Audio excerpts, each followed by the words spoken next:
आदमी जहाज में चढ़ने ही वाला था जब उसने कुछ अजीब संयोगों पर ध्यान दिया। बोर्डिंग का समय 10:15 था।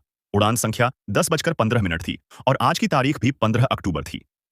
ये सब कुछ ज्यादा ही संयोग लग रहे थे, जिससे आदमी बेचैन हो गया।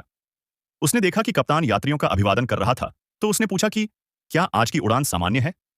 कप्तान के आश्वासन देने के बाद वह थोड़ा शांत महसूस करने लगा और अपनी सीट पर बैठ गया। उसने देखा कि सामने की सीट में एक पोर्टेबल कैसेट प्लेयर रखा था।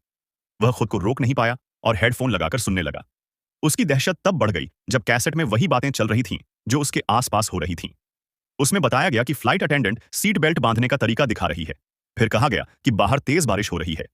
आदमी ने खिड़की का पर्दा हटाया और देखा कि सच में मूसलाधार बारिश हो रही थी। फिर कैसेट में कहा गया कि 1 घंटे बाद विमान रडार से गायब हो जाएगा।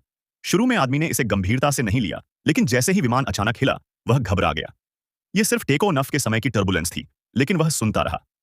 फिर कैसेट में विमान के कप्तान का जिक्र आया, जिससे उसकी घबराहट और बढ़ गई। उसने बगल में बैठे यात्री को जगाया और उसे कैसेट सुनाने की कोशिश की, लेकिन यात्री ने उसे पागल समझते हुए अपनी सीट छोड़ दी।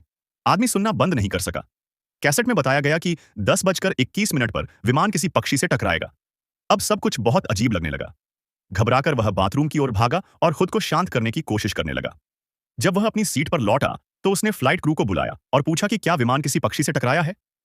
कर्मचारियों ने मुस्कुराते हुए मना किया और उसे आश्वस्त कर चले गए।